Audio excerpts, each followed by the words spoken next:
আসসালামু আলাইকুম।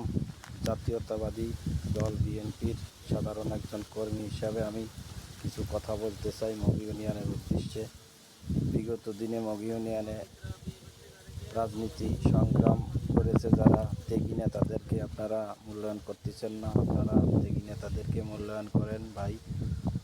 যারা আওয়ামী লীগের আমলে অনেক নির্যাতিত হয়েছে, মাগুরা শহরে যে মিছিল মিটিং করতে পারি নাই আওয়ামী লীগের ভয়ে, যারা আওয়ামী লীগের কিছু কুস্বীকৃত মহল প্রতিনিয়তই বিএনপির সাধারণ জনগণের উপরে, নেতাকর্মীদের উপরে অত্যাচার নির্যাতন করেছে, হুমকি হামকি দিয়েছে, ওদের বাড়ি ঘরদোর ভাঙ্গারও হুমকি দিয়েছে, কেস মামলায় ফেলানোর হুমকি দিয়েছে।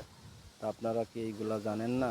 আপনারা জেনে শুনেও এখন যে আওয়ামী লীগ প্রবাসী করতেছেন, এইগুলা ঠিক না। পুনর্বাসন করার একটা সিস্টেম আছে, গোপনে করেন।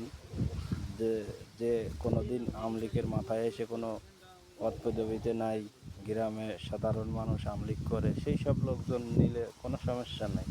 কিন্তু পদ পদবিধারী আওয়ামী লীগের লোকজন আপনারা নিয়ে পুনর্বাসন করতেছেন, যে জনগণে দেখতেছে যারা মূলত বিএনপি করে নির্যাতন হয়েছে, মিছিল মিটিংয়ে যাইতে যে হামলা মামলার শিকার হয়েছে, সেসব লোকজন তো মনক্ষুণ্ণ।